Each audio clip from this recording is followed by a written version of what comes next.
Hello, welcome back to Luigi's Gaming Lounge. This is Luigi 8 Mario, and today we are recording episode 47. I have with me this evening Trip Hazard, aka Barnaby. Hello. We also have Terrors, aka Bam. Hello. And we also have a special guest again with us this evening, Afibbens. How are you doing? I'm good. Hi. I'm good. Thanks for having me back. Yeah, no problem. So, since you was on last time, you have acquired Gran Turismo 7, and I have. You've played it a fair amount. And 55 and a half hours to be precise. Wow. Okay. Nice. In 4 weeks. I'm now well into it now, I would say. Serious game in there. Where do you find the time to teach us? Yes, that is it. I've managed to sneak it in here and there. There you go. Okay, so I think if you're happy to start us off with some sort of thoughts and feelings about the game, because obviously ourselves here at Luigi's Gaming Lounge, none of us as of yet own a PlayStation 5, unfortunately. So obviously, Afibbens, you're our eyes and ears on the ground with the PS5 and Gran Turismo 7. So someone's got to represent the dark side. Exactly. Yeah. Exactly. Yeah. No. I've had mixed feelings about the game over the last few weeks. I started off absolutely loving it and what have you, but as time's gone on and you get to learn obviously about a game, it's sort of changed my opinion a bit. I'll start with the pros. Okay. I've made a list. I've come well prepared. Nice. I like a good bullet point list. Here we go. So here's my bullet point list. So graphics. I mean, you cannot fault the graphics. They're absolutely unbelievable. There has been times, believe it or not, where I haven't got a wheel or pedals or anything like that. I've just got the controller. But there's times when you're playing it, especially when the lighting is changing. So you're going from like an early morning race into the daylight, or the opposite way, evening into nighttime. And it's just stunning. It's just absolutely amazing. The shadows, everything. It's so good in terms of graphics. Yeah. Gameplay as well, and as you'd expect in this generation, it's very smooth, plays well. The only thing I'd say is the AI are not that great. Okay. The controller, the feedback on the controller again it's really coming into its own with this game, because you feel one of my favourite tracks is Daytona.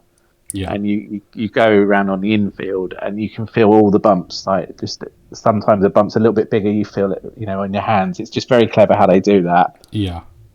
The tracks, there's quite a good selection of tracks.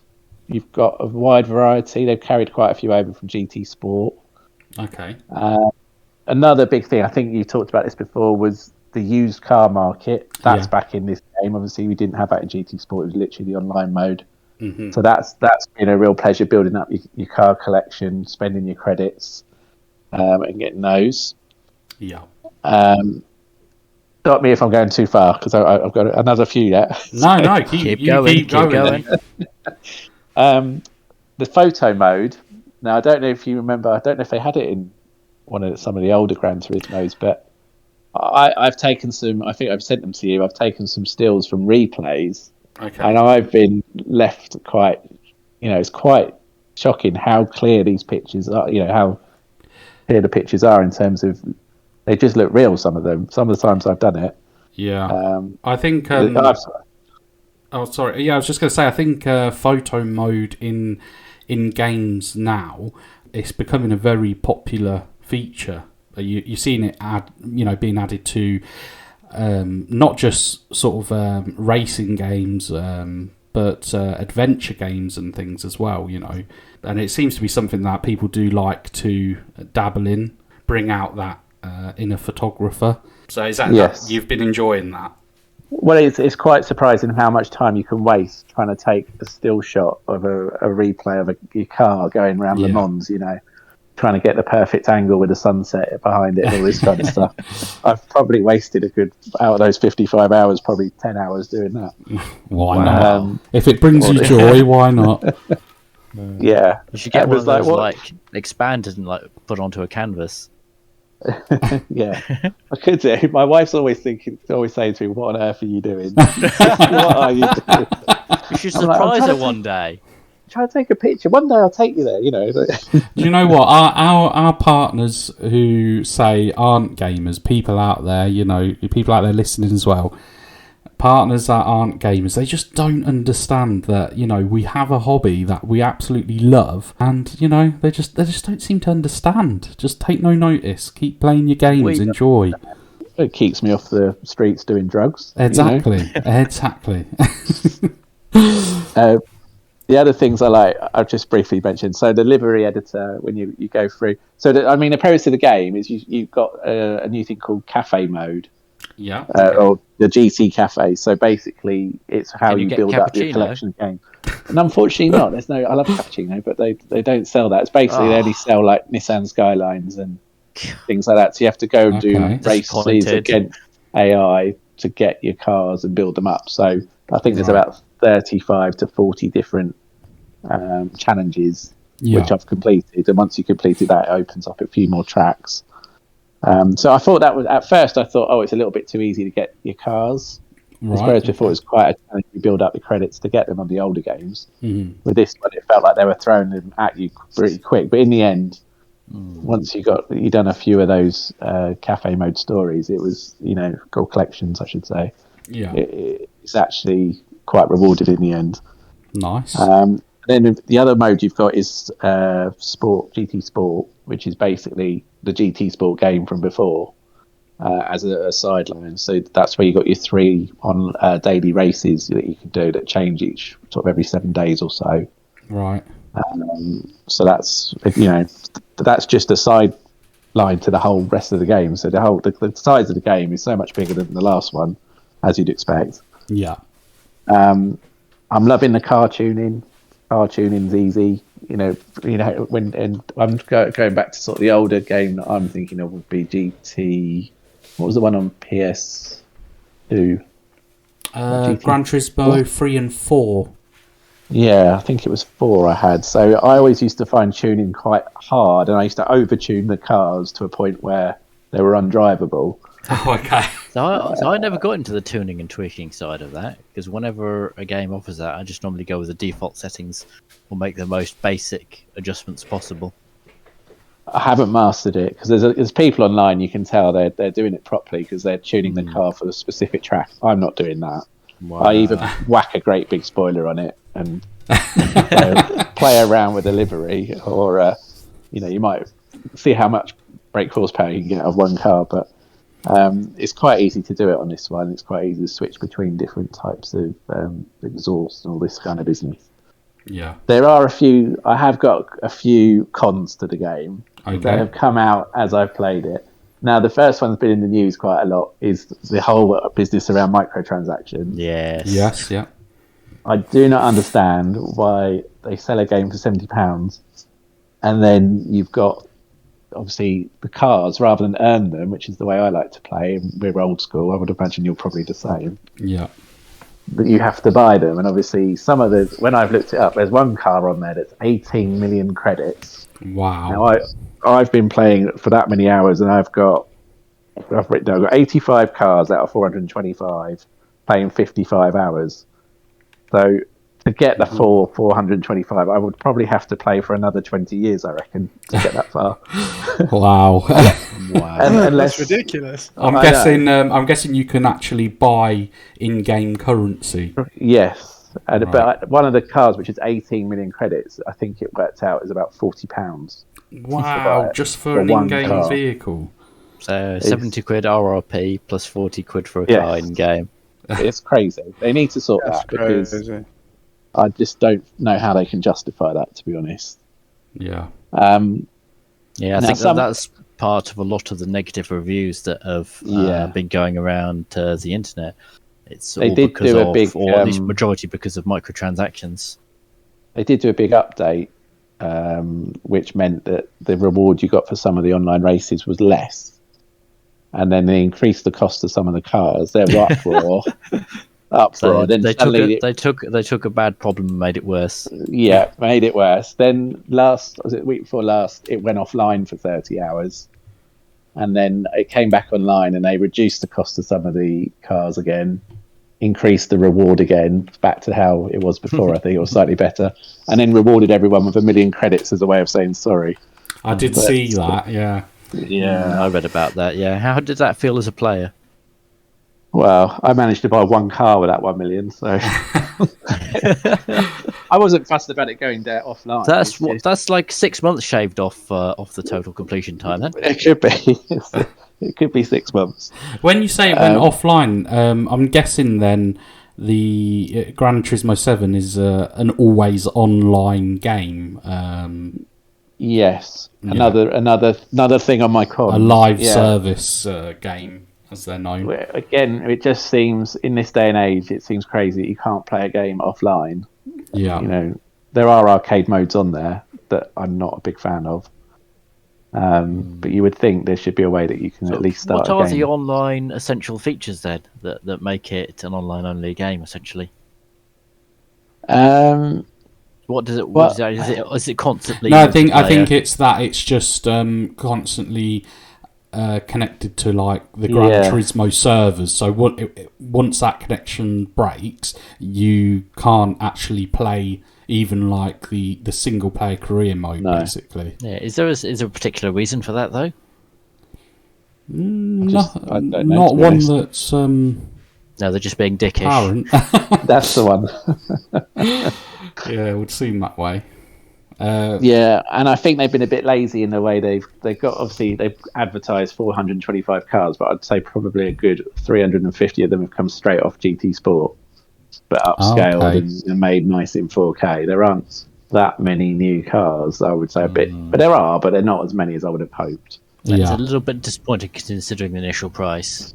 Yes, again, because I don't buy many games a year. I buy about 2 or 3, so I knew I was going to get this one, but it feels like they have kind of got the most out of people for it, in terms of making sure they're quickly heading the same way as a lot of sports titles, the same way that FIFA gets criticised for releasing an update with just like a lick of paint, a change to the player roster, and then nothing else.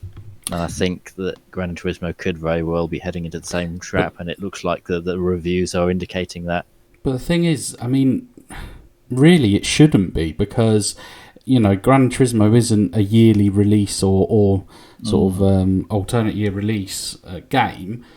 So it's an event release, isn't it? Yeah, you'd a game like that you'd expect to just be fantastic, and it more than likely is really good to play. Like Afibbens saying, it sounds like a decent game. It's just all these sort of little issues around it sort of put a damper on the fact that you've parted with £70 of your money.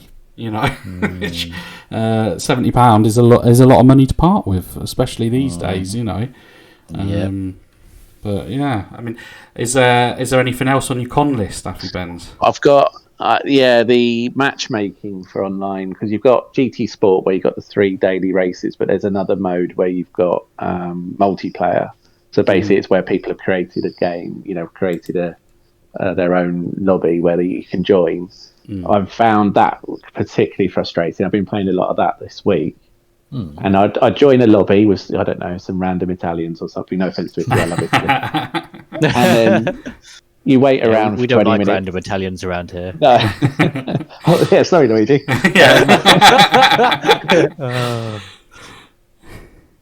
So he waits around for ages, and then you hear me, and then and basically the person will either leave the game, and then you're left with nothing to play, or they start the game, they have a crash, and they sulk and leave the game, and then you're left again. So it's been rage quitters. Yeah, 50% of the time I'd say it's hard to join a game. So do you know what? That is just rubbish, though. I think the players are as much to blame, but surely they should put some kind of like measures in place to not penalise good players. Yeah, I mean, you'd think they'd put some form of system in where if they just quit the game just to quit, that they get some sort of be penalised in some way. Or someone else hosts the game, so it takes over from the person that's left. Yeah, true. That way, everyone else plays, isn't it? They do that with games, don't they? Certain games. It migrates the host, doesn't it? Yeah, that's right. Yeah. So that's I don't want to bore you all too much with it, but that's my basic my basic review. It's I think the longer I've played it, the more you kind of the little things annoy you, don't they? The cracks start to appear. Yeah. Would you recommend buying it at full price at the moment? Yeah, not at full price. I would recommend it, but not £70 recommend. I think that is steep. That is steep for a game, isn't it? To be honest, what would be especially with the obscene microtransaction costs also that come with it. I mean, it sounds like you could easily sink like 500 plus into that game without even breaking a sweat. Wow. Yeah, you probably could actually. We've again, this day and age, microtransactions are rife in a lot of games, unfortunately. Well, they're rife, but they're also not exactly. They're not in the best books or the best lights at the moment. Definitely. They were good for a year or two because it was kind of a new thing and everyone kind of loved it. And I think everyone now's just got to the point where it's just like, this is basically it's just a liberty. And you've got to control it. I think microtransactions are okay to a limited extent, but the trouble is when it starts to be the case where you can never get far enough in a game or you can't get the vehicles in a game without having to splash a lot of cash. Didn't they do? I'm sure there was something like that with Battlefront 2, was it? And it just kicked off so bad. And didn't they just basically withdraw them, or they changed it, or they did something? With the Star Wars Battlefront 2 you want that about, was it. Yeah. So that was EA as well, wasn't it? It was. Yeah. So shock horror. I think. I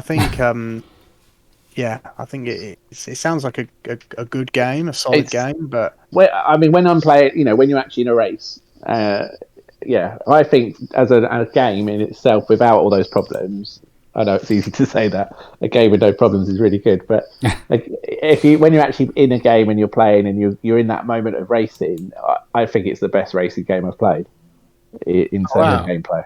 I would say I've played a lot of games, racing games, but I'd say this is the best. So when you're actually, like you said, when you're actually in the middle of that race and you're doing what you're supposed to be doing, it's really just good. To that point. Yeah, it's just the other, like Barnaby said, sort of the cracks start to show, sort of thing around, outside of the probably racetrack. Good game, bad business idea. Yeah, they're things that could be tweaked. That they, if they sort it out and they've tried a little bit to sort things out, then it will be a lot better. The lobbies and things. I'm sure there's stuff they can work on. Yeah, but let's hope an update. Yeah, let's hope for a decent update that will fix a lot of these little problems. There's a big one due in a couple of weeks, I think, in April. So we'll see what happens there. Fingers crossed. Yeah, fingers crossed. Hopefully. Wow. Is that everything from yourself in regards to Gran Turismo, or is there any more you'd like to share? Yeah, I think so. No? Well, thank you very much, Afibbens, for that review of Gran Turismo 7. Much appreciated. I'm sure everybody listening appreciates you too. Second time Afibbens has been on the LGL podcast, and he's doing very well. Oh, is he just? You did say you'd pay me this time. I don't know. Shh, don't tell everybody. What? Guests are being paid? Yeah, if only, guys. Thank you for having me. Well, we're not going to be paid by Sony anymore. No, definitely. Well, to keep the theme of Sony PlayStation, obviously because we discussed Gran Turismo 7, the news broke, I think it was a couple of days ago, about the sort of PlayStation subscription tiered service that was codenamed Spartacus, which now I'm going to begin by saying that, again, this isn't me trashing PlayStation. I am part of no console war at all. I just love to play games. Doesn't matter what they're on, I just love to play games. However, that being said, okay, for me personally, being an Xbox console owner and being within the Xbox ecosystem, paying for the likes of, you got it, Game Pass, Xbox Game Pass, the value that PlayStation are putting out there just doesn't match. And I know this service, the sort of tiered service, wasn't supposed to be a like for like sort of subscription service, but of course, you know, people are going to look at the competitor and see what the competitor is offering. Now, the way I look at it, if I hadn't purchased a console as of yet, of course you look into it, right? So you have the PlayStation 5 there, you have the Xbox, you look at what services they offer. Now, PlayStation's top tier service, which would class as Xbox Game Pass Ultimate, so the top tier, which is being called PlayStation Premium, per month is £13.49. You can get a bit of a discount if you pay it off yearly, and it will be £99.99 a year, so that's £100 a year. Now, the Game Pass, as we know, the monthly subscription is £10.90. Yeah, £10.99 it is. So already it's cheaper. So, you know, already you're saving money there. And also you get day one games released on Game Pass. You know, whereas PlayStation are not offering this with their tiered service. There's no sort of day one releases. Basically, what I have got here, so there's 3 tiers to this. You have PlayStation Plus Essential, which is basically what PlayStation Plus currently is, where, you know, you can play online, you get a couple of games a month to download, 2 or 3 games. You do get access to exclusive discounts. Obviously, you've got your cloud storage. You're allowed to play online. So yeah, that, like I said, that is your basic. Now that is, where are we? £6.99 a month, or basically £50, $49.99 for the year. Okay. Now you've got your PlayStation Plus Extra, which is their middle tier. Now that's going for £10.99 a month, which is the equivalent to what Game Pass is, £10.99, or yearly is £83.99. Now for this, obviously you get everything that's included in PlayStation Plus Essential, but you also it also adds a catalogue of up to 400 of the most enjoyable PS4, PS5 games, including blockbuster hits from PlayStation Studios catalogue and third-party partners. Games in the extra tier are downloadable for play. I mean, you know, I can see some value in that, but again, it's you don't get any day one releases as of yet. That's what we're seeing. With the premium, obviously, everything I've already mentioned, you get all that included. And you also get an extra additional 340 games, so that takes the total to over 700 games, including PS3 games, but the PS3 games are only available to stream over the cloud. You can't download them to the system. Also a catalogue of beloved classic games available in both streaming and download options from the original PlayStation, PS2 and PSP. They've missed out PlayStation Vita there. PlayStation Vita is getting no love. So yeah, I mean, guys, what? The other thing, just before I come to your opinions, the other thing is on the premium, the top tier, you also get access to time-limited game trials. Now, that's something that EA, in the EA subscription, which is included, let's not forget, in the Game Pass subscription, the Ultimate subscription, That's something they offer where, say, a new game has released, I don't know, the new FIFA, this, that, the other, you get around, I think it's about 10 hours that you can play the game before you'd be asked if you want to actually purchase the game. So, guys, I mean, Sam, I'll come to you. I know you're not, you don't own a PlayStation. What's your sort of view on this tiered PlayStation sort of service? I personally don't really like it. No. I think that it's a bit. It's. I know it's. I'm not no snowflake, but it's a bit offensive to people that don't have the money to be able to benefit from these this tiered system. Like, for example, people can't always afford to spend that much on a subscription. I know it doesn't really amount to that much, when you break it down, but again, it isn't just another cost, isn't it, that people are having to potentially find. And I think with the way things are, especially within the UK, but I'm sure it's like this across the world at the moment, like things are just going up and up and up. And, for them to kind of do this, it's just bad timing, if anything, with the way that things are. And I just feel that, it's like, oh, you pay more, you get more, which, okay, I know the world and the way things are, it kind of is like that in a lot of cases. But I feel like for something like this, that, I just don't think it's right, really. I think, I think it should just be a fixed cost that everyone, you pay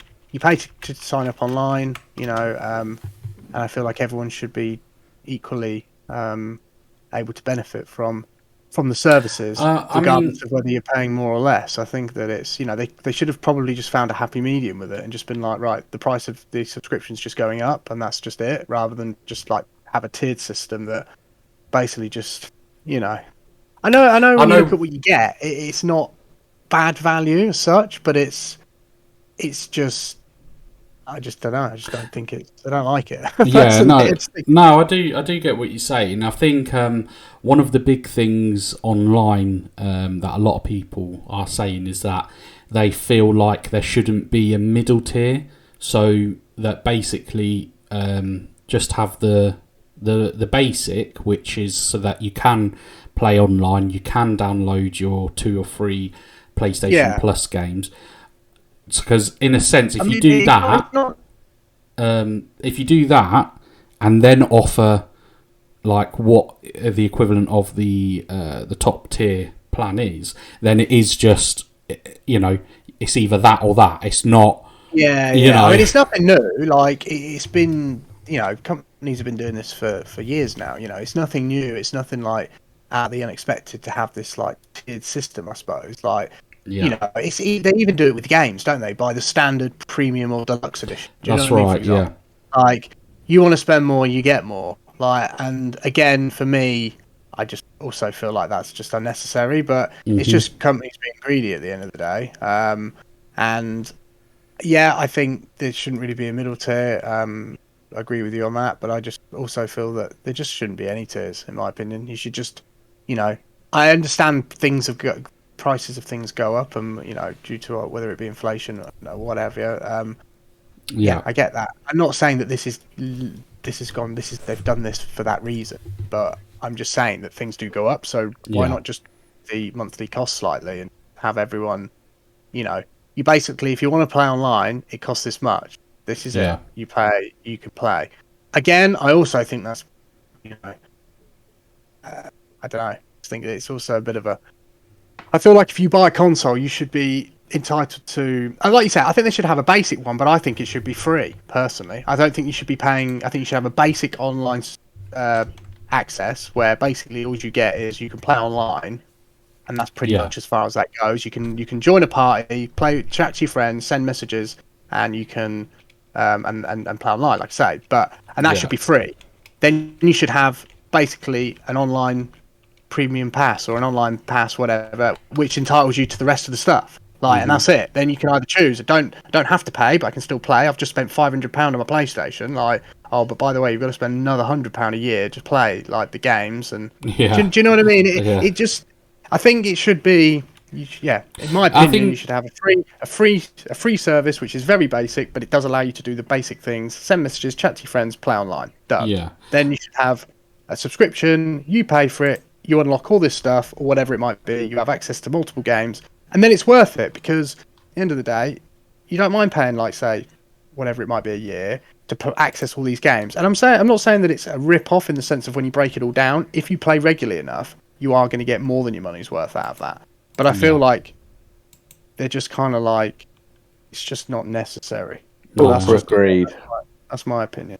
Yeah. Corporate greed again, isn't it? That's all it is. That's all it is. But they try and make it in a way as to be like, well, you know, it's almost like they're putting people, you know, like, oh, you know, you guys are the top tier guys. Like, come and spend the £100. You get all the good stuff. Like, do you know what I mean? It's like, and the peasants can have this. Like, it's just kind of like, no. Well, you see, like I think, let's forget for a moment about the fact that, you know, we can do cloud streaming, stuff like that. Let's just say for the foreseeable future, everyone still has consoles in their home. So I feel, Sam, that Xbox have sort of addressed what you're saying when they released the Series X and S by offering, I don't know if you've seen, it's called Xbox All Access. So basically, there's no upfront cost. If you want the big boy, the Series X, and the Xbox Game Pass Ultimate, you pay a monthly amount, and it's £28.99. Bear in mind, you've not had to pay nearly £500 up front for the console, and I believe it's like a 2-year. It's a 24-month. What's the word I'm looking for? Like a subscription as such, but basically that £28.99 is paying off your console and also paying. It's just like a finance agreement. Yeah, there you go. Sorry, yeah. So that's exactly what it is. But if you want the sort of digital only, the Series S, that goes down from £28.99 to £20.99. Now, in a sense, that is, as you said there, Sam, you know, that's offering everything up. You know, you get it all up front. You just have to make sure you keep up with those monthly payments. That is good in the sense of it does give people the opportunity who can't afford to fork out £400-500 in one hit. Yeah. To be able to go and I think that is a good thing. Yeah. But then usually what comes with that is interest. No. This is No. This is literally just. It's something. If you actually go onto the Xbox website, it's something actually. It's actually a thing, is it? Yeah. It's an actual thing direct from them. 0% APR for 24 months. So long as you pay that £28.99 a month, you've got no upfront cost. 0% APR. That is all you pay. £28.99 for 24 months. Then you own the console. You've had access to the Ultimate subscription, so you've managing to use all of the Xbox service. Pretty good.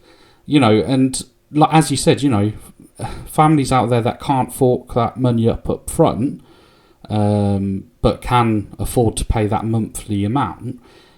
That sort of, you know, the points that you were making. It's sort of it's nice to have the option, yeah, to do something like that. Yeah, but what I was getting at more is, with the online services, I feel like you're just paying more to be more privileged. Where it's not necessary. Like you shouldn't have to pay. I don't know. It's just the way I see it. I just feel that I just see it as corporate greed. I just feel like they're just doing it because, you know, let's rewind the clocks. Like, I don't know, 10 years. You paid Xbox Live. There was none of this tier system. There's none of this extra stuff you got. Like, you just paid Xbox Live and you got Xbox Live.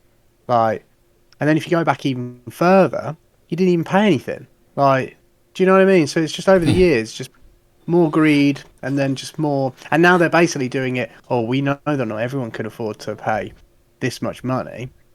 They'll probably just look at it and be like, right, let's just say you were paying, I don't know, let's say it was $9.99, right, and then everyone was paying $9.99. They'll probably just go, right, why don't we do it like this? $4.99 for the basic, $14.99 for this, or $24.99 for this, for example, right? They know that they've kept all these people playing who are already used to probably, for the $9.99 that they've been paying, are probably already used to getting all this stuff, right? And then what they do is they kind of like take a few little bits off here and add a few little bits on there, and then for your $4.99 you just get way less. So then they're like, no one's going to go for that because you just get way less. And then they put the $9.99 original cost up. You know, they sort of like, you know, sneakily kind of like bump it up to $14.99 subscription, but you might get a couple of extra bits. So it's almost like, oh yeah, no, I'm better off getting the $14.99 ones, getting these extra bits. But really, you're just having to pay another $5, and you're probably getting like nothing, like in extra. And then they give you this stupid one, which is like £25, because then it unlocks these extra new things that they've decided to give you, like more games or whatever it might be.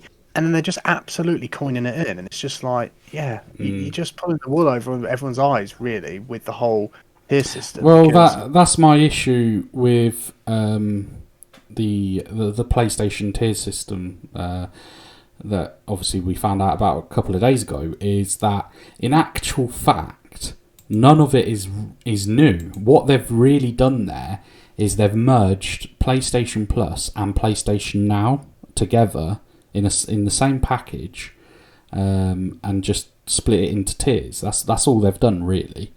Yeah, you know, and in theory they'll make more money out of it if you break it all down, unless obviously everyone goes for the bottom tier. But no one's going to know. They know that that's not going to be the case because they make the bottom tier so bad that no one wants to do that. No. Oh. Well, they're going to get more money out of me because I can imagine I'd pay the £99 for the year. That's what I mean. And then all of a sudden, like you say, I'm paying. Yeah, but you will. But I suppose you're so used to using the service, and I'm not saying it's a bad service. You obviously enjoy it, and you know it works. Do you know what I mean? Like, but yeah, well, this is because you want to keep the experience going that you're used to. Yeah. Whereas if you have to pay, you know, if all of a sudden you're getting less, your experience is reduced, affected, or whatever, and it's not as good, but and it costs the same or less, you're just going to be like, well, I don't want to do that. I want to keep the experience the same or better, or make it better. So you're going to pay more because they know that that's how they get you. Like they're just that's what I don't agree with. I think, you see, for me, in one sense, I think, people are. It's good value for certain people, this at the other. But again, it's just because I own an Xbox and I have the Game Pass, it's just too easy for me to refer back to that and compare. For the likes of, for example, yourself, Afibbens, as you mentioned, £70 for a new game on PlayStation 5, £100 a year, and you've got access, to over 700 games, and that even goes to PlayStation's back catalogue, PlayStation 4, 3, 2, 1, etc. So I do see the value in a sense. Like I said, I just feel my view is probably a little bit clouded due to the fact that obviously the service that I use with Xbox at the moment. What do you think to that, Afibbens, in terms of, like I said, £70 for a new game, £100 a year, and you've got access to all those games? What's your thoughts? I agree with Sam. I mean, if they're going to do this, well, they are doing this. When they do this, and the games are still being released at £70, then something's going wrong, because surely if they've got this back catalogue and the access to games online as like the Game Pass, how can they then justify games being released for £70? But they're not going to do that. They'll still be full price. I'm quite excited by it in a way, because I've kind of envied Game Pass, but I don't think this is the same as Game Pass. Like you say, they are merging the two existing things into one. And people like me will end up paying more because I don't want to miss out on it. So I will end up spending probably £100 a year. I know what Sam was saying. Obviously, people are struggling with money, but for me, I feel an evening in playing PlayStation is a lot cheaper than going out to the pub at the moment. So I'd probably justify it that way. I mean, there's lots of ways you could swing it. I mean, obviously, £100 for the top tier. Obviously, you're saving in comparison to the monthly cost. It's less than £10 a month like that in that way. Yeah, but my gripe was more not the. I understand. Yeah, I know I mentioned about obviously people affording and having to pay more money, but a month. Yeah. And I get obviously going out to the pub or whatever it might be. It's far cheaper to do that. My gripe was more, I suppose, aimed at the company restructuring what they already have, capitalize from their user base. Do you know what I mean? Like that's where I feel it's wrong because, like you say, Luigi, they've merged the two and they've basically they've done it in a way which they know will make them more money. Which I just think is and I think they're just trying to. I think they're trying to keep things fresh and new, and but people who are in the know of all these services and things can see through it and see the fact that this isn't a new service. It like you say, it's just a restructure of what they currently have. And they've missed the boat, haven't they? Really, because how long's Game Pass been out? Quite a few years. Yeah, quite a while now. Yeah, you would have thought they would have done something sooner rather than suddenly spring this on us.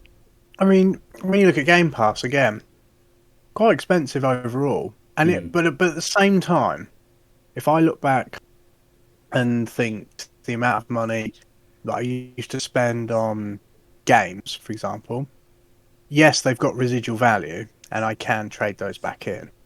But it's if I had more time on my hands and I was playing games the way I used to play them, the Game Pass when I was say 13 to maybe 20, something like that, would have been unbelievably good value for me because of the amount of hours and stuff I'd be able to put in and play the games. Yeah. So in some ways, I sort of say, I don't like the way they do it and all the rest of it. I think some of it is great in the sense of it can be worth the money if you put the time in.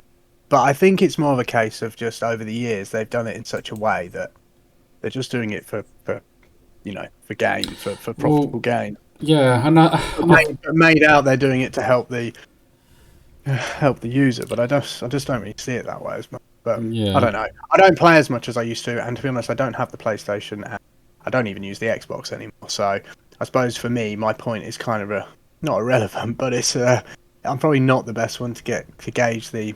It's just my view on it, I suppose, from an outside perspective. When I'm really not that much I'm not inside enough. Do you know what I mean? To be able to say whether it's worth it or not. Well, you see, again, I can't help but keep going back to the Game Pass because obviously this Gran Turismo 7, for example, now Afibbens has had to spend his hard-earned money on that game. Now with my wives. Well, yeah. Whereas obviously with Game Pass, day one we got Forza Horizon 5. We didn't have to go out and spend £70 for it. It paid for itself. It's paid for itself. If you had that game and it was on there for that subscription, and you played that one game, and then you played another game which cost you £50, bang, you've already paid for that. It's paid for itself to a degree because there is no residual value because you can't sell those games. No. You can always get hold of them games and sell them at a later date. And also as well, even games that aren't first-party games have and continue to release on Game Pass day one. One example, Tom Clancy's Rainbow Six Extraction. That is a multi-platform game that released day one on Game Pass. So Xbox users who have the Game Pass service did not need to go out and spend £70 on that game. And it's not even a title from Microsoft. You know, it's just you can't compare the two services. So I think somebody who doesn't own an Xbox and who currently isn't in the Xbox ecosystem, also known as Afibbens, the PlayStation subscription is a good option. Like I said, it's just it's a difficult one. I think the main question for me is what games exactly are included, and that really determines what the value of the subscription service is. Because as far as I can see, there is no listing yet of what you get for Plus and Plus Extra, and Premium.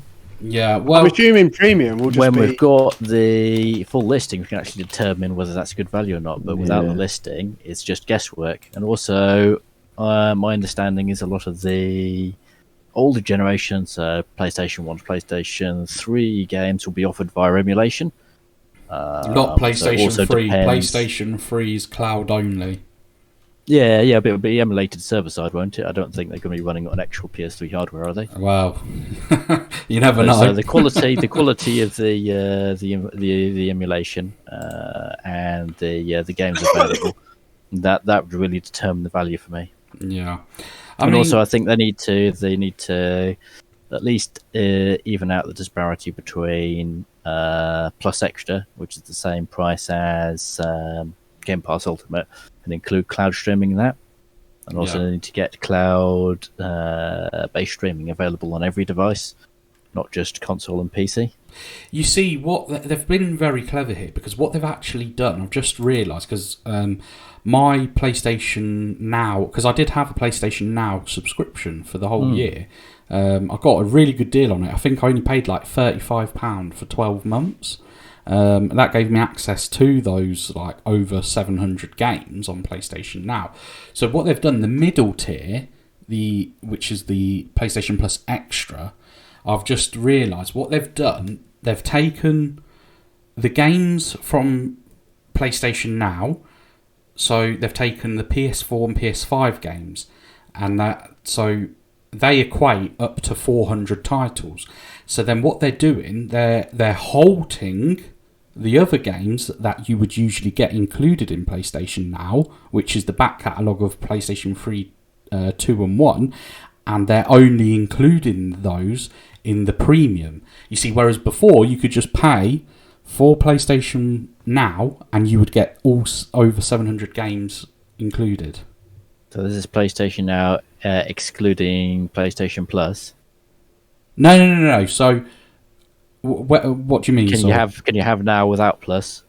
You currently, I believe you can, yes, but I think once this comes into, because there's not going to be an option just to purchase PlayStation Now. I've never paid for Now, so it's a new one to me. Yeah, so it looks like if you want any sort of access to PlayStation Now, you would have to minimum pay the $10.99 a month, whereas before I think PlayStation Now was going for, if you're looking at a monthly figure, I'm sure it was at $7.99 or $8.99. From a downloadable perspective, it's slightly better than the current system. From a streaming perspective, it's a lot worse. Yeah. So I just realised that, because I was just thinking to myself, hang on a moment, forget this tiered system a moment. The only option before was you pay for PlayStation Now or you don't. And if you did pay for it, you had that whole over 700 games included. Whereas what they've actually done, they've gone into PlayStation Now and they've split it into two parts, basically. Do you see what I'm saying? Is that the same list as the existing PlayStation Now list then? Well, I assume so, because it's a bit of a coincidence that when you go to sign up, previously when you've gone to sign up for PlayStation Now, one of the big headline things is, play over 700 games. And this is that sounds a bit too much of a coincidence. It's the old 700 games split into two categories. Yeah, because there's around 740 between the Extra and the Plus. So it's just too much of a coincidence that, the PlayStation just out of interest, is there much AAA on those 700? I mean, there's a fair amount. So some of the games I'll mention here, they've got. So give me your top 3 games that are available or were available on now. So you've got Mortal Kombat 11. You've got Grand Theft Auto Vice City Definitive Edition. There's Crysis Remastered. Shadow Warrior 3. Farming Simulator 19. Yeah. So yeah, I mean, my experience. All the good quality games then. Yeah. My experience of it when I had it, I'll be honest, I didn't really touch the third-party games on PlayStation Now. I pretty much only played the PlayStation exclusives, such as Detroit Become Human. So for me, for the price I paid, the £35, it was worth it, because I played a few exclusives, which, had I purchased them in the shops, it would have cost me, Was that a more. Online code you purchased it through? What did I believe so. I can't remember, it's so long ago now. I believe so. It was on. I think I got it. Sometimes you can get some good discounts. Yeah. When you buy digital codes for subscriptions rather than paying directly. Yeah, it was a little over a year ago, because, like I said, it only just ran out. I think about a week or so ago. But yeah, I mean, for that price, I'd pay it all day long. But yeah, it's just, like I said, for me, the first party games seem good. What's on the PlayStation Now library, but I don't know. We'll see. I'm trying not to dampen Afibbens' spirits here, because he's he's a little bit excited to get this service when it comes out in June. I was. Now, less so now. Well, the one thing I would like to know, because this is something that really cheesed me off, is, bearing in mind, this particular game that I wanted to play is a first-party game, right, from Sony. So you would assume that once they put it on the PS Now service, it would stay on there, because obviously they're not having to pay any sort of third-party developers to keep it on there. Now, they listed The Last of Us 2 on there, and I hadn't played it yet, and I thought, I will play that. Anyway, I went to go play it, they'd taken it off. And they only had it on there for, I don't know, it wasn't long at all. Maybe a couple of months. And I've noticed that with quite a few other games, where I've seen it and I've gone, oh yeah, once I'm done with that game, I'm going to play that. And then, all of a sudden it's gone. And it's so much more quicker than what, again, on Game Pass, so much more quicker you see the titles disappear. I'm hoping that's something that does change with this tiered system. Hopefully they keep it on there for much, much longer. You can't add it to your library or anything. It's just like Netflix, it's on and then it goes. So that is literally... Right. Yeah, because I even...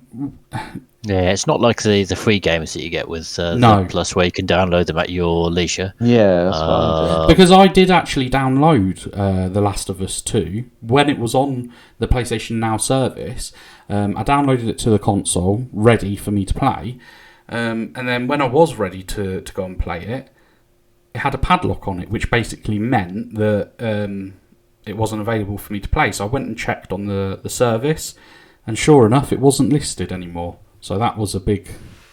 I think that. Yeah, it happens with. Yeah, no, it happens with the Xbox Game Pass as well. Oh no, it does. I wanted to play have gone off. Yeah, no, definitely, it does happen. But they do need to have a reasonable amount of time so you can actually that's it, and that's what I felt like. And you'll miss it. Yeah, that's how it felt with that one. That's why I was a little bit cheesed off myself. But no, I think closing up on the sort of PlayStation Plus tiers, I think if you're, again, I'll reiterate, if you're a PlayStation owner, I do see the value in it, especially, even more so, if you're somebody that hasn't played PlayStation exclusive titles, even from PS4, PS3 days, then you will get your money's worth. And let's not forget, I know I do give PlayStation some stick, but at the end of the day, if I'm totally honest, and I've said this before on the podcast, most of my favourite games are Sony exclusive games. They do fantastic exclusive games. Detroit Become Human, The Last of Us, only number one I've played, unfortunately, as you just have heard. But what else? What was the... I'm trying to think. What's that one where he's like a superhero? Oh my goodness, what is it? He's like not a superhero. Oh my god, what is the name? Come on, guys, help me out.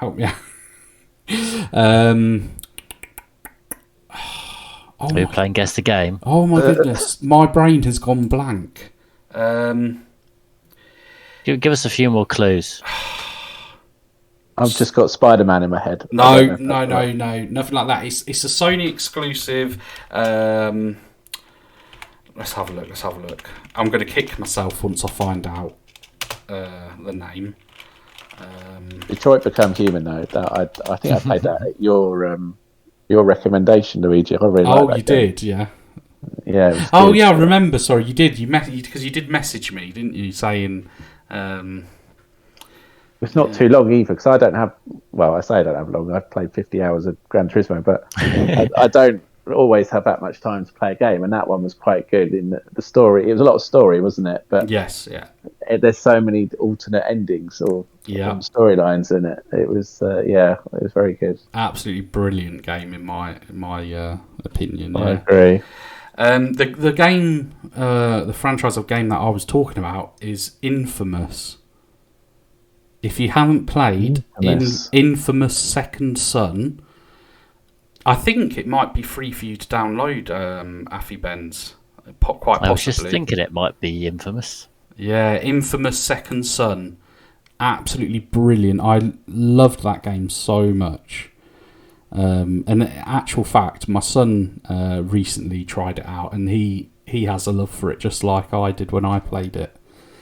Came out in 2014. It's got to be due a new release for PlayStation 5. I mean, that's like, what's that, 8 years? Yeah, it's about 8 years since the last one. Almost to the day, yeah. Yeah. I found it. I'm on there now, so I might add that to my library. Oh, are you on your PlayStation, or you... Well, I'm not playing while I'm No. I mean, multitasking. I like it. Adding in those hours for GT7. No, I mean, have you found it? You found it through your console, have you? Yeah, because while we were talking about PlayStation Plus and the Game Pass, I was just having a look. Is it free for you to download? It is, yes. Yeah. So I do. That is one I do highly recommend you give a go. Okay, I'll give that a go.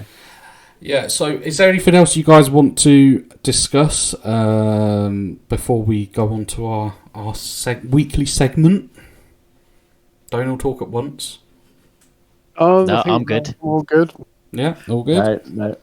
Okay, so we'll leave that there. And next up, we have got our Trash or Stash. So, I think it's only right for this week's Trash or Stash to go first to our special guest, Afibbens. So, Afibbens, can you throw us your stash of the week, please? Okay, these are very short notice. I have gone for it's a fairly recent game on PS5, and I think it's on PS4 as well. Guardians of the Galaxy. Oh yeah. Okay. I must admit, I'm like Luigi. I play a game for a bit and then I move on to something else. 10-minute gamer. I know the feeling. I'm slightly more. We've all been there. I think I'm about halfway through, but I was just talking to my mate about it today actually, and we were both agreeing about how we like. It's very. It's a very funny game. The storyline's really good. Yeah. Very funny moments. There's some nice fight sequences in between. You've got obviously a bit of cinematography. What's the word? Cinematic moments, and it's got a great soundtrack. We were talking about soundtracks earlier. You've got some really good songs like what's the my 80s? What's the one I go doodle-doo? That one. That's it. Final countdown. One of my favourite moments in the game was battling all these enemies on a spaceship to the music of Final Countdown. So that's pretty cool. There's lots of good songs on there. Yeah, and characters are funny. I just like it. I think it's a good game. I like the film. I like the game. Yeah, my son got that game for Christmas, and he smashed it out and completed it in 3 days. He absolutely loved it. Yeah, Respect. I've got to admit, it was. I've got, obviously, because he got it digitally.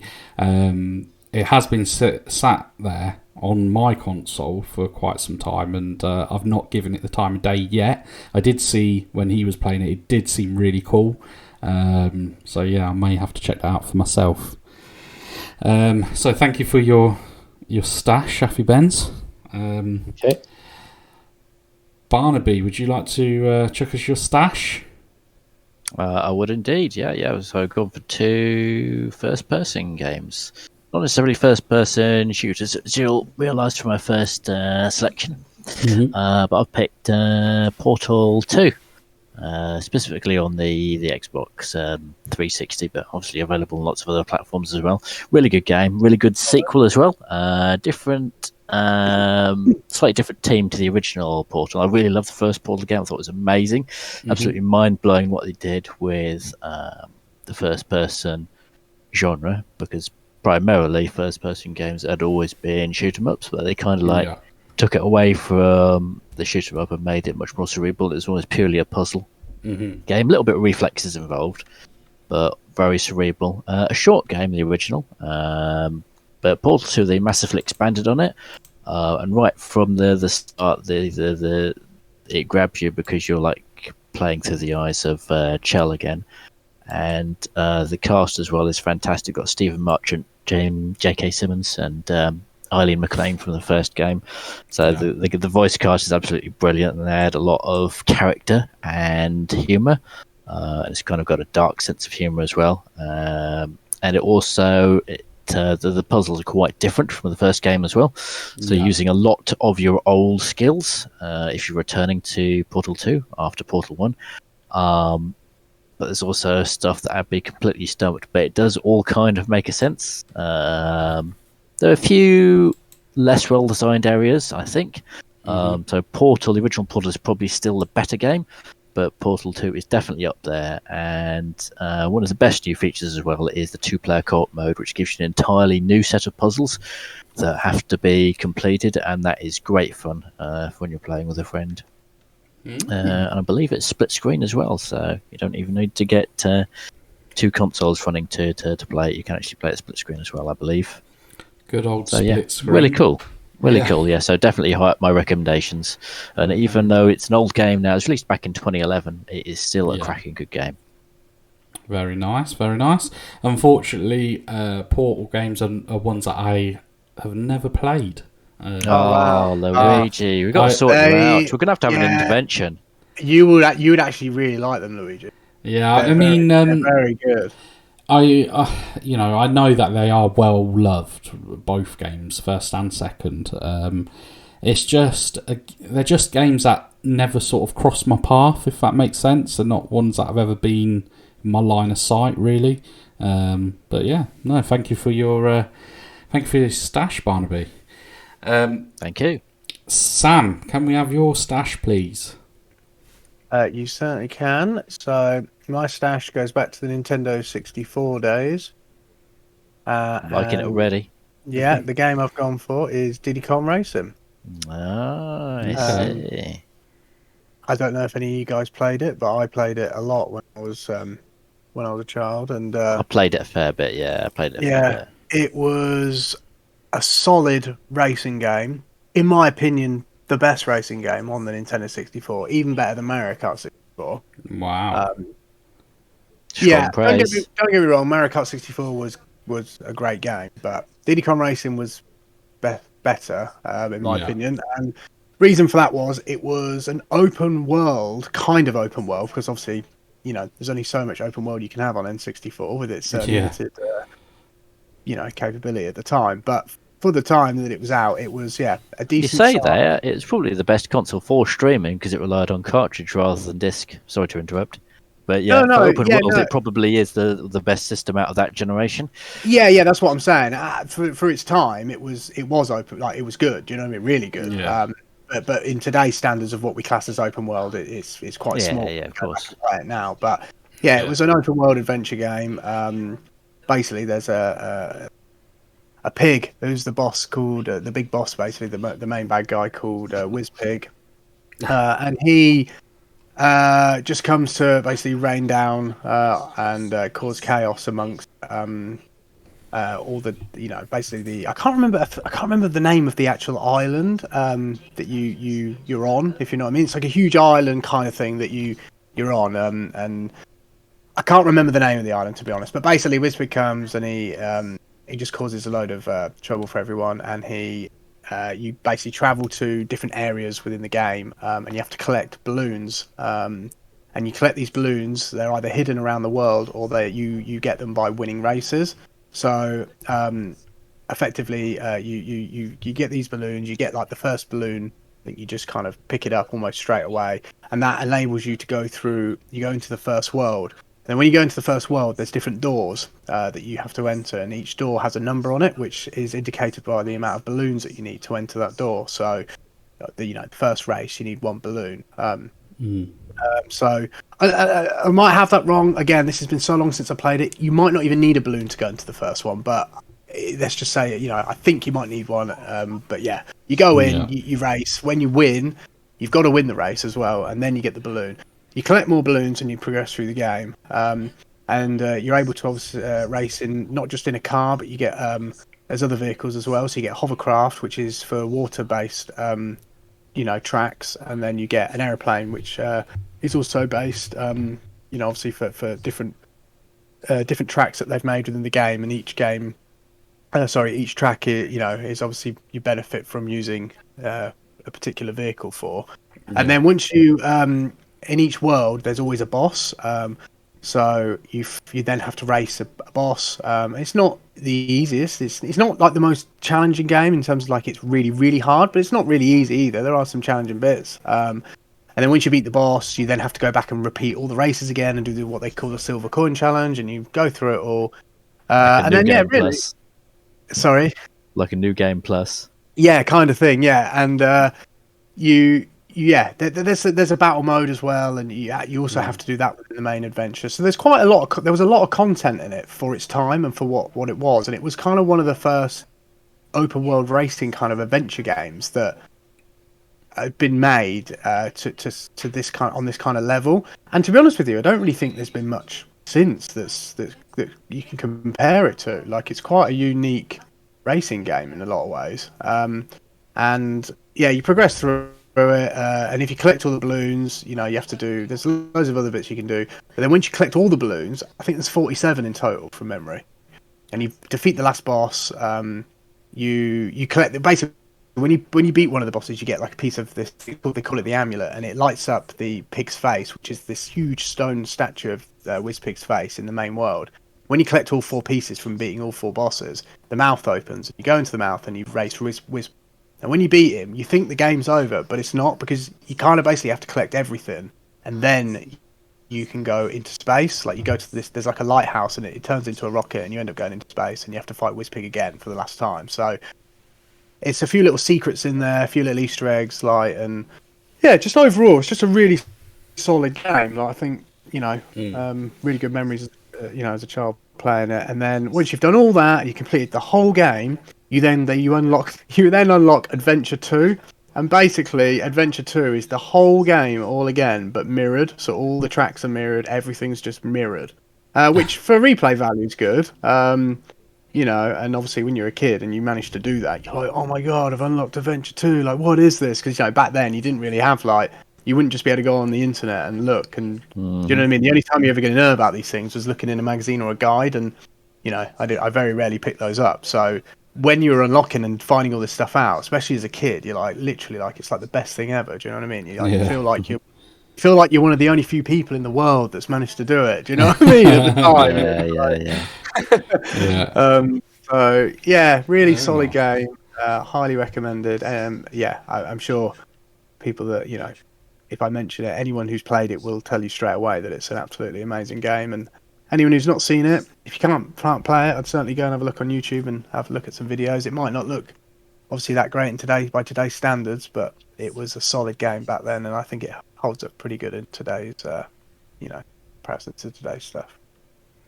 Very good, very good. Thank you very much for your stash, Sam.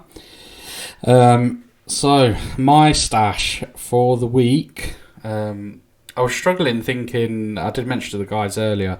I couldn't remember if I had said this one yet. I don't believe I have.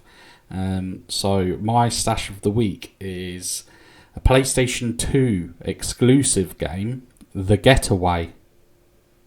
Oh yeah, good choice. Yeah. Very good choice. Likened to an English version of Grand Theft Auto. It's actually quite a serious game, to be honest. Unlike how Grand Theft Auto is quite comical, The Getaway was quite drama packed. Brilliant game. Just all round fun. Basically your wife ends up getting shot, your child is kidnapped, and it's you basically. I won't give it away too much, just in case, because there are people out there that still haven't played it and will play it. But brilliant game. Play it if you haven't. I'll keep it short and sweet. When I waffled on a bit, I think people don't even need to bother playing, seeing, or buying Diddy Kong Racing. That's all right. we know the whole layout of the game now. I told them the entire game. But, I can complete that game with my eyes closed. I feel like I've experienced it from start to finish. I pretty much, that's what I did. I kind of gave everyone the I was like the guide for the game. But, that's cool. Yeah. Basically, like downloaded the game directly into our brains. Yeah, literally. Yeah. No need to play it. I mean, I've just played it for you and then reiterated exactly what happened. There you go. What I told you was exactly how I did it as a kid, pretty much. So. Nice one. So, Afibbens, it is now time to throw us your trash, please. I've gone with a racing game because I Gran Turismo 7. That's a bit harsh. No, maybe give me a couple of months. I might add it on. No, it's definitely good. I've gone for. I tend to go through phases where sometimes you'll see games are on there. I mean, you've got Game Pass, you don't have to worry. But there was a game that was discounted at Christmas. At Christmas, I tend to buy a couple of games just because I'm in the house a bit more. Yeah. So I bought TT Isle of Man. So it's a motorbike racing game.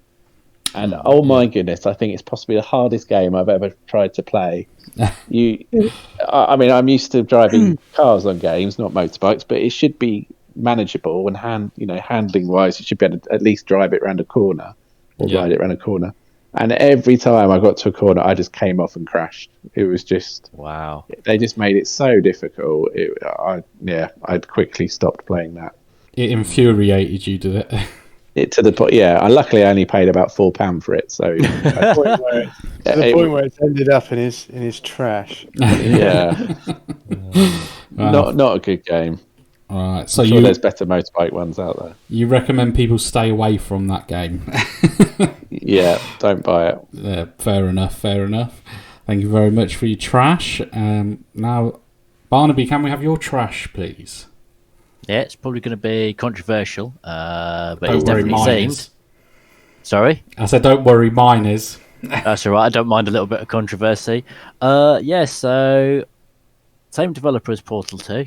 It is also a sequel as well. It's Half-Life 2. Okay. So I played the original Half-Life all the way through, and it was good, but it's not as good as people said, so I was a little bit disappointed by it. Okay. But I progressed on to Half-Life 2, and I just couldn't get into it. So I appreciate the dark humour throughout the game, and particularly at the introduction of Half-Life 2, but it just felt like it was making you jump through hoops. Right. And I understand that game developers do that, especially early on in game. But they've got to engage as well. I just didn't really feel engaged with the action. I didn't feel engaged with the story. It probably was groundbreaking at the time. and for the time, it's actually probably one of the most expensive games. When Gabe Newell first told his team about it, way back when, I'd say Half-Life 1 was probably more groundbreaking, but yeah, quite possibly. A lot of people say that Half-Life 1 is the best of the two, but yeah, he basically told his team they had a virtually unlimited budget and he'd pay the remaining balance if he had to, and it ended up costing about $40 million. Wow, which was a fortune back then. And it had glowing reviews, but for me, it just didn't grab me. The both the sequel kind of lost a lot of its luster, and also I think the sequel as well. After the first few hours, it just felt like too much jumping through hoops. There was a certain way to progress, without getting mauled, at least. Yeah. It just didn't engage. So no, I gave up after the first few hours. So yeah, unfortunately, Half-Life 2 is going in the trash. No, fair enough. But I'm glad that they've got some spiritual support from Sam. Yeah, I do agree. I played all of Half-Life 1, and I actually played through all of Half-Life 2. Yeah, but I do know where you're coming from with Half-Life 2. Definitely, it certainly did not keep me engaged. It kept me engaged enough to complete it, but it didn't keep me engaged enough like Half-Life 1 did. Half-Life 1 for me was like, that game for its time was amazing. Yeah, compared to other FPSs, there was a lot more depth to it, although it had a lot of that hoop jumping as well. It did, yeah. I spent a lot of time trying to jump across crates. Getting damaged by acid. Yeah. And I did not enjoy that, because I do not enjoy 3D platforming that much, and that's basically what it turned into, a 3D platformer game. Despite my best efforts to move the crates into just the right position. Yeah, I know what you mean. I actually enjoyed doing that on Half-Life 1. But oh, did you? But when I found I was having to do similar things on Half-Life 2, the novelty had worn off a bit more, and I was kind of like, yeah, this is kind of cool, but it's almost like the way you progressed was almost, you felt like you almost had to glitch yourself through the game to get to certain bits. Half-Life 1 felt a bit like that, but it was it was almost like almost a decade earlier, I think. It was, you'd expect a leap up, not just in graphics, but also in gameplay style. And I think whereas Portal 2 did provide that against its sequel, it was much bigger. The puzzles were much more different. You had to use a different kind of thinking. And you also had the two-player co-op. I don't think that same quantum leap was evident in Half-Life 2. No, I agree. Fair enough. Yeah, very controversial, I think. That is controversial. Yeah. It is often cited as the best PC game of all time, but for me it is not so. No, it's going in the bin. Fair enough. You've been listening to Luigi too much. Exactly, yeah, that's right, yeah. Putting high, everybody's favourites in the bin, and then games that nobody's heard of. You wait until you hear my trash. You just wait. You want controversial. Sam, you wait till you hear mine. Go on, Sam. Let's have your trash. Bring it on. Let's bring on all the controversy this week. What's going in the trash for me is Streets of Rage 2. No. Are you? Get out of the lounge. Get out of the lounge. That was my childhood. You're not letting me finish. That's like the best scrolling beat 'em up of all time. You're not letting me finish. Just wait. Streets of Rage 2 on the Master System. Okay, I'll let you on. Okay. Right, so let me just start with saying, first of all, Streets of Rage 1 on the Master System was a great game. Great soundtrack for an 8-bit game. Held up super well. Graphics look pretty decent, to be honest, for an 8-bit console. Okay, awesome. Streets of Rage 1 comes out on the Mega Drive. Also awesome. I actually preferred it on the Master System, funny enough, but still both really good games. Streets of Rage 2 on the Mega Drive, unbelievably good game, if not one of the best, if not the best, side-scrolling beat-em-up ever, made. That includes soundtrack, graphics, gameplay, enemies, bosses, all of it, awesome. Yeah. Streets of Rage 2 on the Master System, the complete bipolar opposite of awesome. It was worse graphics than the first one. The soundtrack sounded unbelievably bad because they tried to clone almost the soundtrack from the Streets of Rage 2 on the Mega Drive, and it just did not work. It was so unbelievably bad. The graphics were awful. It was clunky gameplay. It was just shocking, like really, really bad. But that particular game is worth a lot of money on the Master System because it's a very, very rare title. It fetches well over £100 easy on eBay for it. But it's just not good. And when you think of Streets of Rage 2, like I say, probably one of, if not the best side-scrolling beat-em-up that's been made ever. It's quite hard to believe that Streets of Rage 2 on a Master System could be so bad, but it seriously is. It sounds like they should have tailored it more for the capabilities of the system. Like yes, the conversion of Sonic the Hedgehog was quite different from the Mega Drive version. It was. But it took advantage of the capabilities, I think. Yes. And the level design and basically everything else. The gameplay was still speedy. It was still that same speedy platforming action. But they tailored it properly. Whereas it sounds like with Streets of Rage 2, they'd try to just like copy and paste it over without really taking into account the capabilities. That's exactly what they pretty much did, mate. And it's like you said with Sonic the Hedgehog 1 and 2, completely different games on the Master System to what they were on the Mega Drive. And so with Streets of Rage 1, that was quite a lot different to Streets of Rage 1 on the Mega Drive. So, not completely, but it was different. And the soundtrack was completely different on the Master System on Streets of Rage 1, whereas the soundtrack on Streets of Rage 2, well, it is completely different because it's completely awful, and you can't even really make out what they're trying to do with it. You get the odd sort of bits that you hear, and you think, "Oh yeah, that sounds a bit like the Mega Drive," but it is a seriously bad game. Anyone that tells you otherwise is a complete liar. Wow. But have a look on YouTube when you after the podcast when you get. I'm actually looking at it now. Yeah, it does look pretty bad. I've got the sound on mute, but yeah, I'm looking at it now. Yeah. Well, go funny enough, once you've looked at that, Barney, and you do get a chance to listen to the sound, then go and have a look at Streets of Rage 1 on the Master System. Then you'll know why I'm saying how bad Streets of Rage 2 on the Master System is. When you take the Streets of Rage franchise as a whole, I know there's Streets of Rage 3 and whatever that came out, but I'm just classing the first and second one here, like putting them in. You'll see out of the four, like for each of the consoles, that number 2 on the Master System is so unbelievably bad compared to the other three, which is why it's in the trash. Yeah. No, but I knew you'd all be like, "What the hell are you talking about?" When I think you deliberately provoked us by not mentioning the format first. I did. I totally you did. You clickbaited us. I was like, I'm going to clickbait them so bad. You did. We fell for it. Hook, line, and sinker. Indeed. Well done. Okay, thank you for your trash. Luckily, you saved yourself there, Sam. Now, my trash of the week, and I know this is going to be extremely controversial. What's that? Here we go. Yeah, here we go.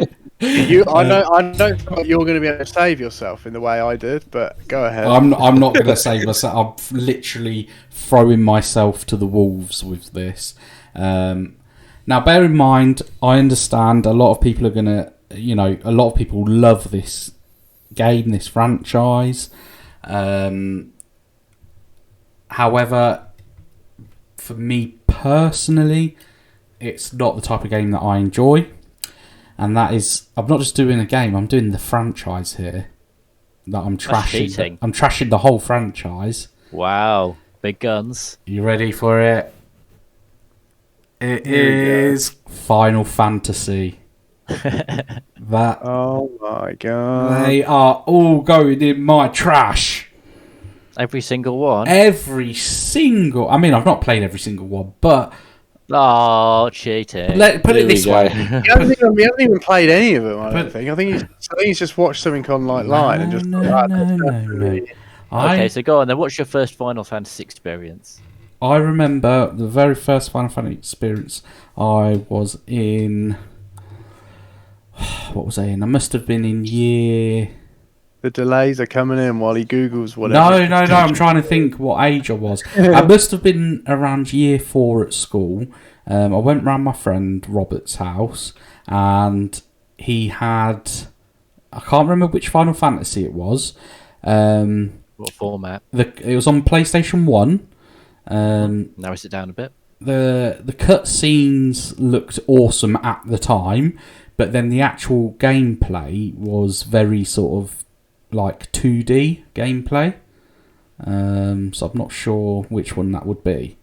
Did it look futuristic or not? Not really, no. It was probably 9 then. 9 had a more fantasy thing where both 7 and 8 had fairly strong elements of sci-fi. Do you know what? It's literally just come to my mind. I believe from what he said, and again, this is years ago, wasn't there a Final Fantasy game that released where it had like the first 3 original games, and they released it on PS1? Yes, yeah, they did. Yeah, I have it on my shelf somewhere. Quite possibly, it was that. Okay, so that would be the remakes of Final Fantasy, the original Final Fantasy 1, 2, and 3, I think. Yes, that really does ring a bell. Okay, yeah, so they were 8-bit games originally. Yeah, they were 8-bit games originally, I believe. And well, it might have even been 4, 5, and 6, actually, thinking about it. They may have the 16-bit games. Yeah, well... It may have been, if I remember correctly, it may have been 4, 5, and 6, actually. Yeah, I mean that was my first experience of a Final Fantasy game, and then it just didn't, for me, it just didn't impress me. I just, I had no interest. Again, did you play it though? Well, at that time I did when I was around my friend's house, but what did you think of the random battles?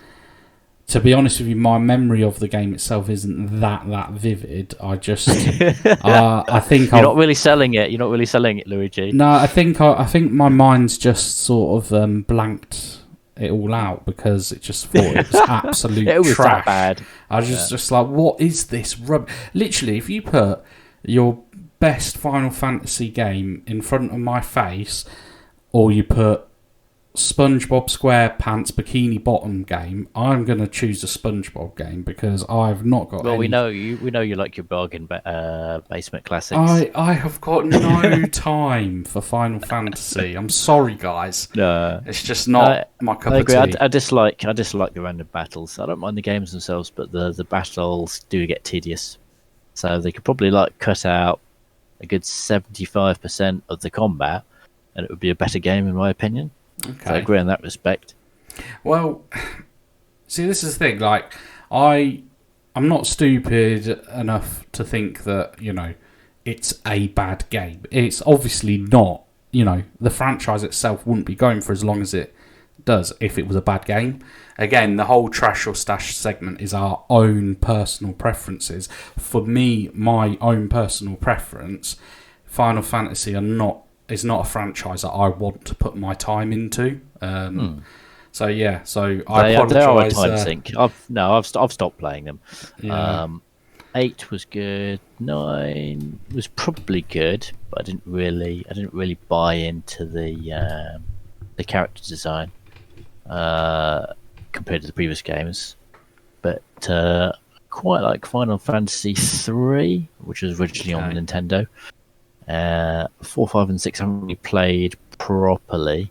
But yeah, the combat is tedious. The combat is tedious, although apparently a lot of people do like the grind.